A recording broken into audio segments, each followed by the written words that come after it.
Thanks to our friends at The Motley Fool for sponsoring this video. Visit fool.com/Rive to receive the top 10 stocks to buy right now. Sunrun reported earnings on Thursday, and the stock was down about 16% because at the end of the day, this is a company that's facing major headwinds because of rising interest rates. So why is that as a solar company? Well, that's one of the things I'm going to dig into today. My name is Travis William. Thanks for watching Rive Investing. Please subscribe here on YouTube for all my content and turn on those notifications so you know when a new video comes out. And I'm going to start here with the results that they reported. This is a look at what Sunrun reports each quarter, and this is pretty consistent. They call out this subscriber value number. That's the number that they calculate as the value that they will generate over time from selling tax credits to generating monthly payments. And what they have to do is discount those payments to present day dollars.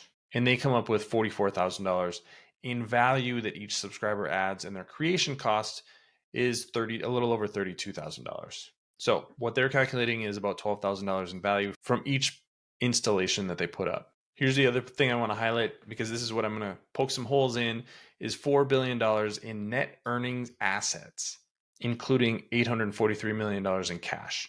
This is what I want to highlight, and this is where I think the real risk for Sunrun is. If we go down here to their calculation of net earning assets, they put this out each quarter, and this one covers the last 5 quarters.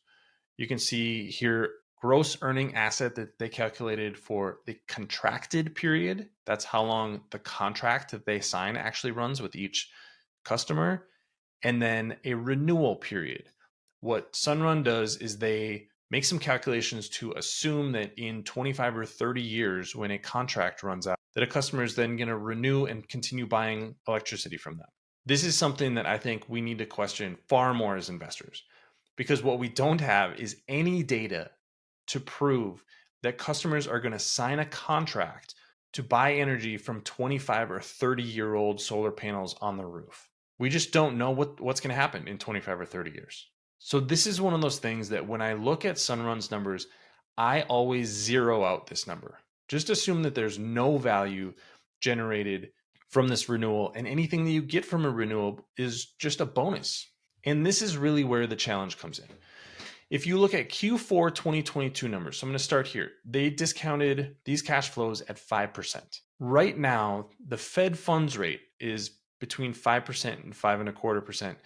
So what should a company like this be discounting their cash flows at? Maybe 8%, 9%, 10%, but definitely not 5%, because you can get that with a risk-free rate.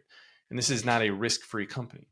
So if we zero out this number and you raise this discount rate to just 6%, which management does here, you lose $1.355 billion in value just from raising this interest rate to 6%. That's exactly what they did here. Pro forma adjustment reflecting 6% discount rate.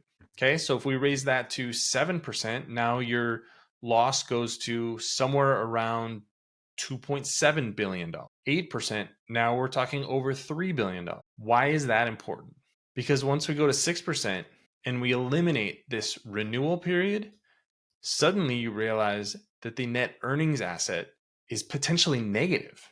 If you assume that there's zero value in the renewal of a solar system on somebody's roof, because we don't know that there is any value there, and you discount these cash flows at 7%, which is not a high interest rate, this net earnings asset number right here would be negative for Sunrun. This is what investors are worried about today. The big difference between Sunrun and a competitor like SunPower is that Sunrun takes basically all of the risk for all of these solar installations on its own balance sheet. So the biggest single risk the company has is that interest rates rise. What has happened over the last year and a half? Interest rates have risen, and they've risen faster than they ever have before. That, at the end of the day, puts a lot of risk on Sunrun. Now, the company is selling some of its cash flows as bonds, but it is taking a lot of that risk on the balance sheet. And all of the risk for those renewals is on its balance sheet. Like I said, I don't think there's any reason to give any value to those renewals, because we simply don't know what's going to happen at the end of these contracts.